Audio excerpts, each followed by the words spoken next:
저와 한 절씩 교독하시겠습니다. 제자들이 듣고 엎드려 심히 두려워하니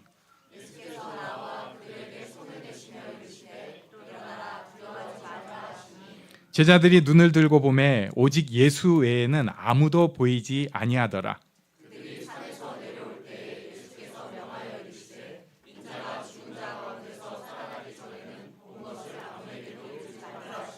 제자들이 물어 이르되 그러면 어찌하여 서기관들이 엘리야가 먼저 와야 하리라 하나이까?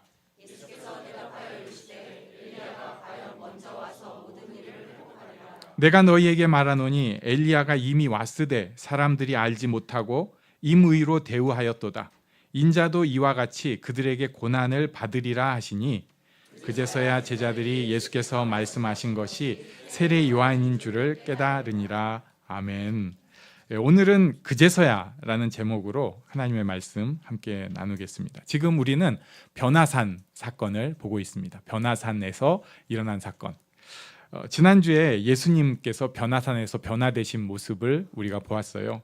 예수님은 제자들과 함께 공동체 생활을 하셨습니다. 같이 음식 드시고 그리고 바로 앞에서 제자들에게 가르침을 주신 그분입니다. 매일 보던 분, 매일 생각하는, 또 익숙하는, 또 같이 묵상하는 그런 분인데 완전히 변화되셨습니다.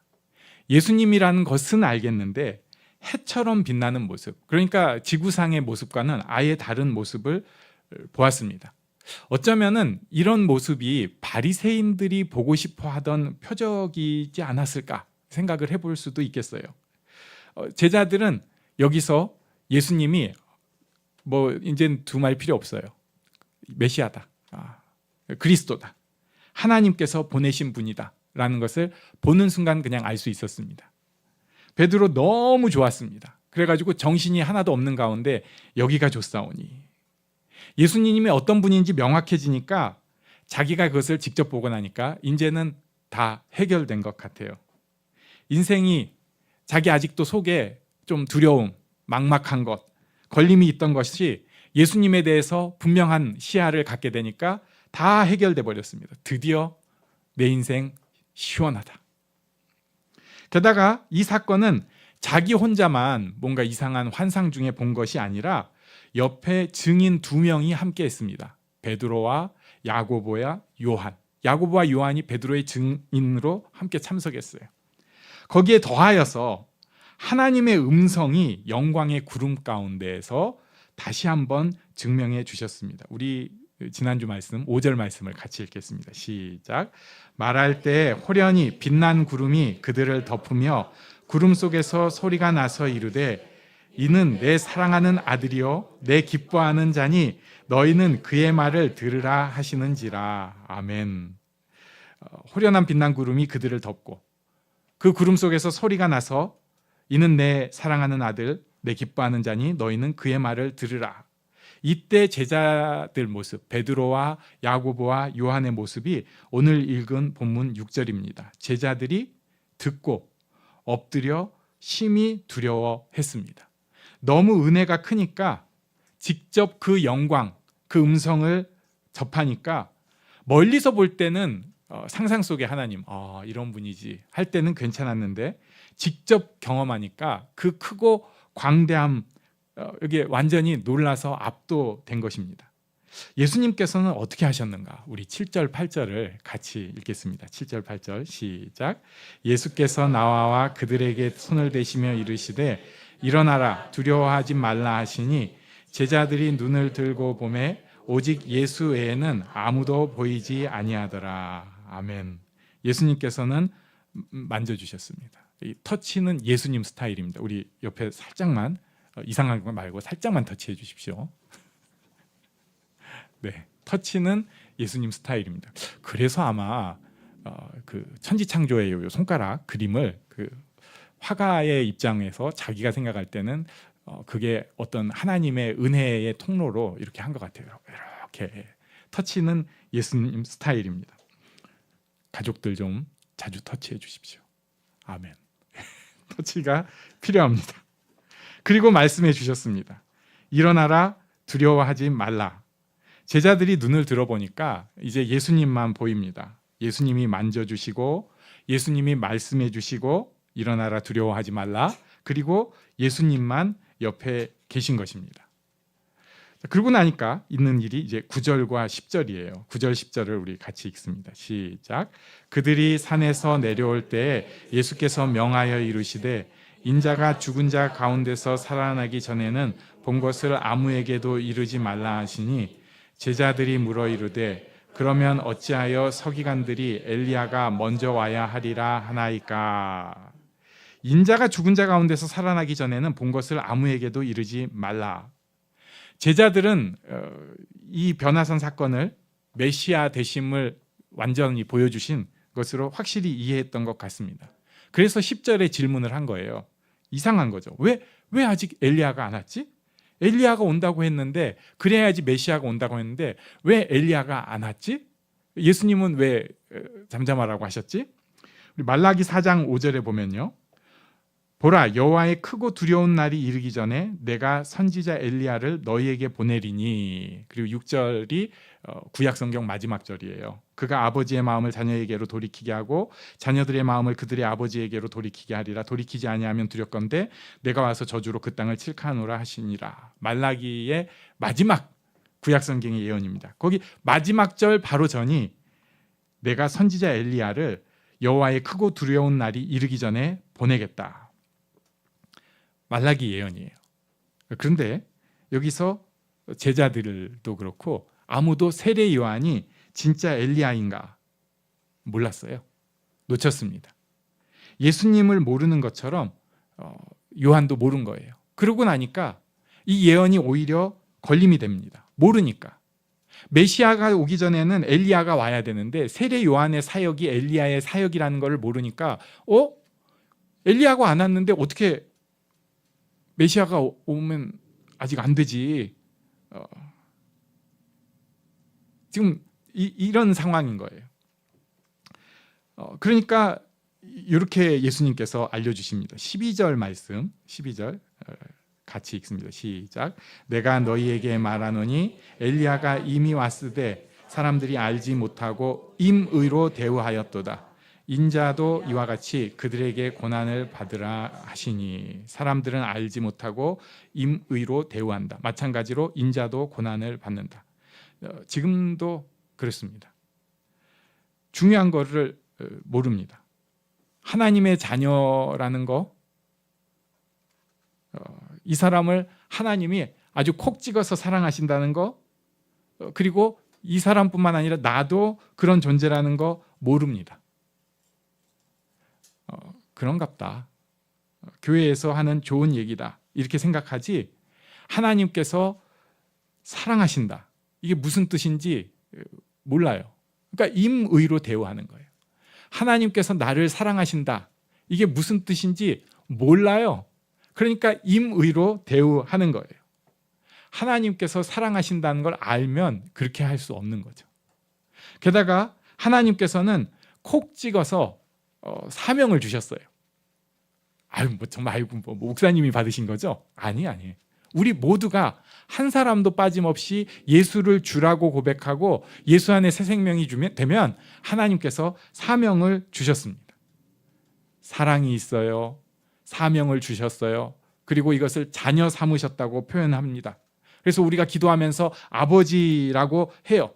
그리고 때로는 아버지이기 때문에 말도 안 되는 것도 달라고 하기도 하고 심지어 어떤 때는 삐져가지고 퉁퉁거리기도 합니다.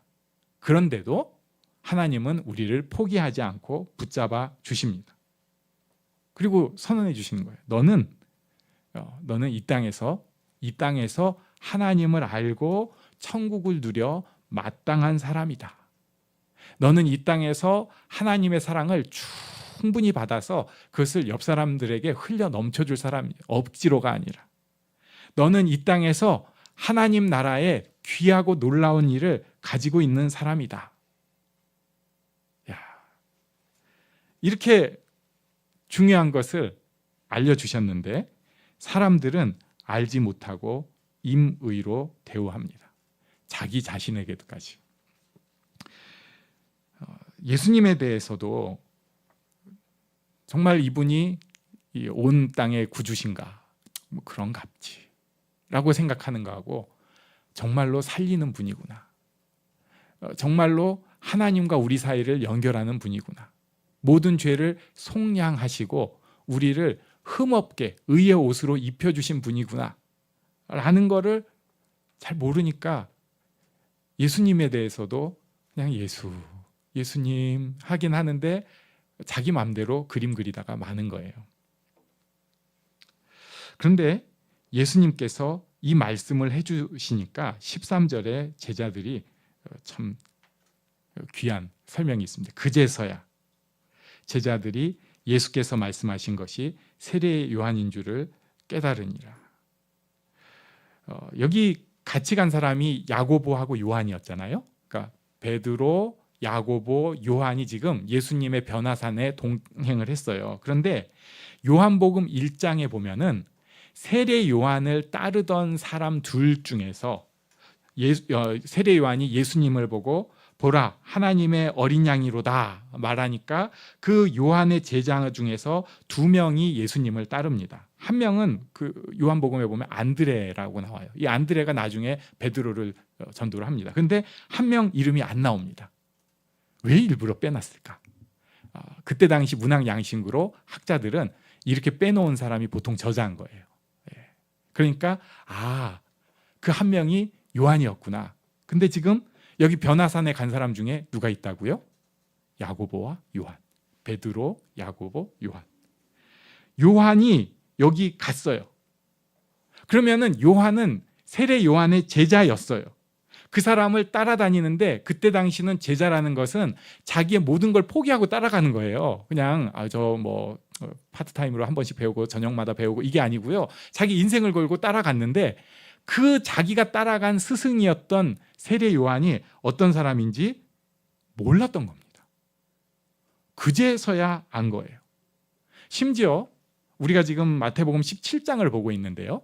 마태복음 11장에서 예수님께서 이렇게 말씀해 주셨어요. 11장 14절에 보면 만일 너희가 즐겨받을진대 오리라 한 엘리야가 곧 이 사람이니라. 이 세례 요한에 대해서 세례 요한이 오실 그이가 당신 맞습니까? 하니까 엘리야가 이 사람이라고 알려주셨는데 제자들이 들었어요. 알았어요.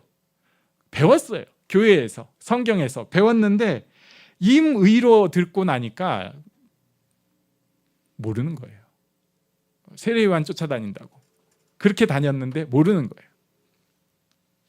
예수님 따라다닌 지도 아마도 지금 몇 년이 지난 것으로 보여집니다. 세례 요한 따라다닌 것도 꽤 됩니다. 그런데도 그제서야 예수님이 누군지 세례 요한이 누군지 깨달은 것이에요. 저는 그래서 오늘 이 그제서야 깨달은 제자들 모습 보면서 3가지를 조금 더 묵상을 해보려고 합니다. 첫 번째는요, 그게 바로 우리의 모습이라고 하는 거예요. 저렇게 미련할 수가. 어떻게 예수님 바로 옆에 두고 그렇게 몰라봐? 어떻게 세례 요한 하는 걸 보고도 그렇게 몰라봐?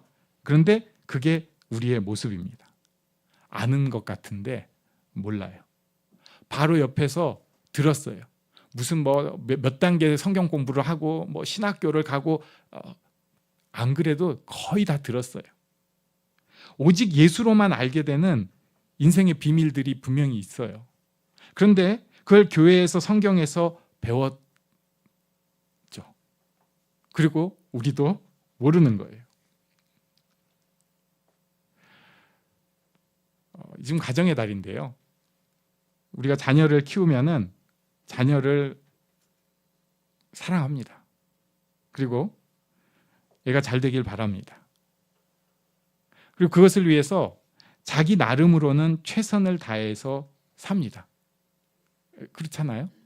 그런데 이 자녀가 나에게 얼마나 큰 축복인지, 그리고 자녀와 내가 함께 함으로 해서 받은 내 인생의 복, 물론 어려움이 같이 동반됐지만 그 복이 얼마나 큰 축복인지를 몰라요.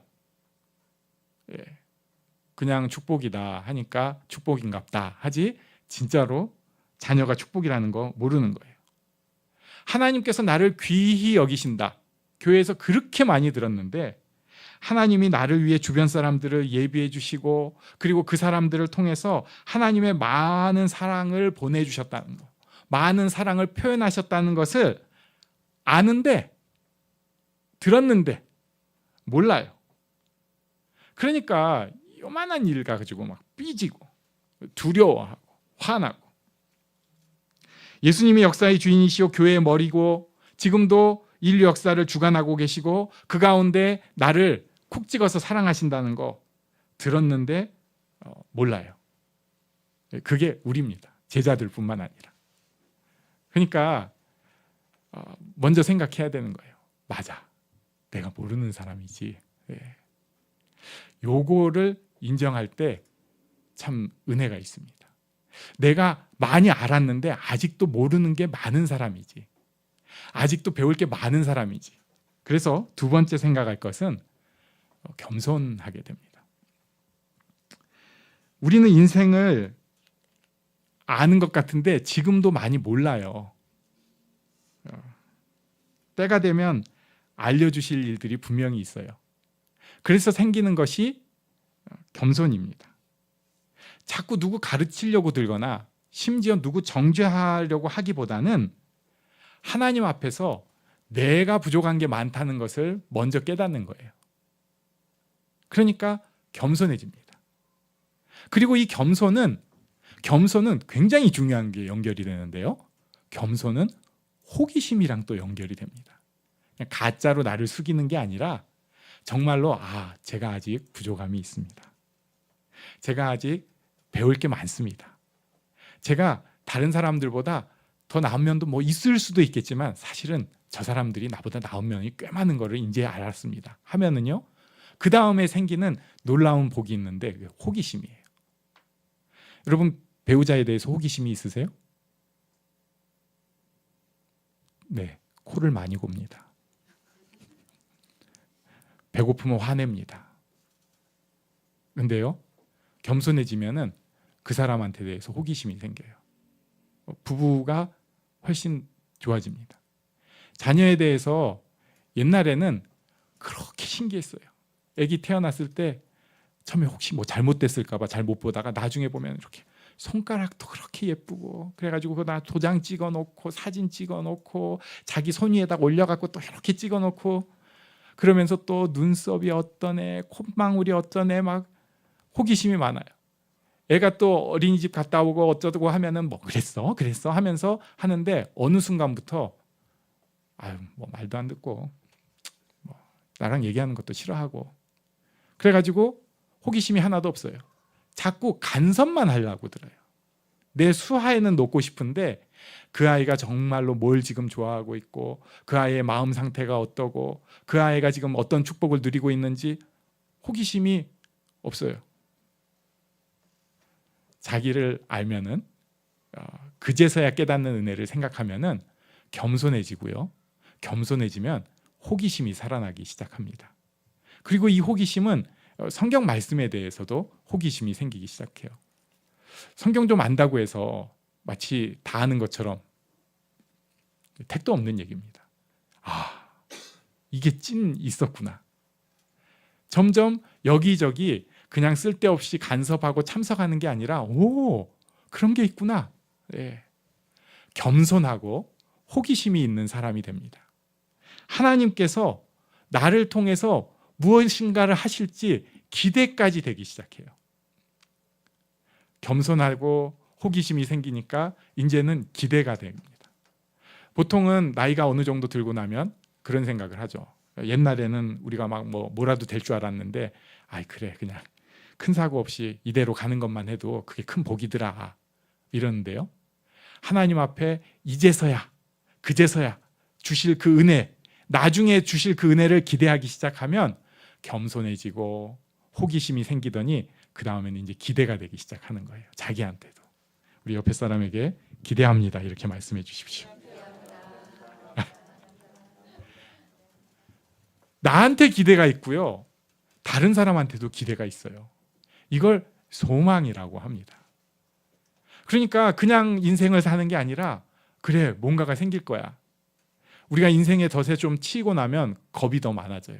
뭔가가 생길 거야 하면 뭔가가 생긴다고? 이런 생각이 드는데 하나님의 사랑을 깨닫고 그제서야 주실 은혜들을 기대하면 그래, 그때 또 주실 은혜가 있어. 2025년 올해도 무사히만 지나다오. 요걸 뛰어넘어서 올해도 뭔가가 분명히 있어.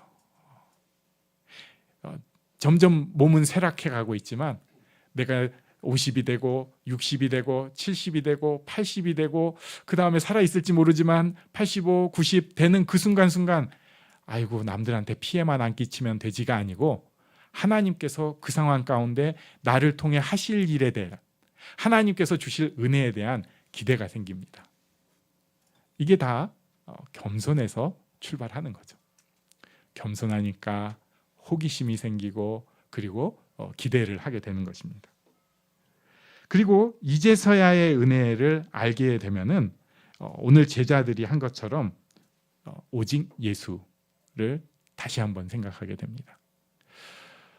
뭐를 좀 아는 것 같아도요, 예수님 앞에서 가능합니다.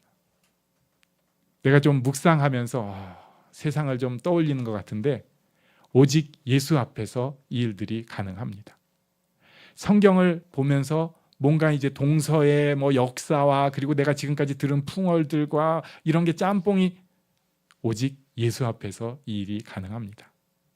내가 오늘은 한번 결단을 하고 자녀를 사랑하고 싶고 또 배우자를 사랑하고 싶고 오늘 배웠으니까 한번 또 터치라도 해보고 싶고 그리고 그를 위해서 기도하고 싶고 오직 예수로 가능합니다. 하나님께서 우리를 그냥 보내신 게 아니고요, 이 땅에 사명을 주셨다고 하는데 이 사명도 오직 예수를 통해서 가능합니다. 제자들이 우리보다 난 사람인데 이제서야 안 것들이 있어요. 우리도 마찬가지입니다. 옛날에 모르던 거 이제서야 아는 거 있어요. 그리고 내일, 다음 주, 다음 달, 내년에 그제서야 아는 은혜가 분명히 있을 거예요. 이것을 기억하고 겸손히 그리고 기대하면서 예수님을 따라 살아가는 복된 우리들이 되기를 바랍니다. 우리 잠시 일어나서 기도하는 시간 갖겠습니다.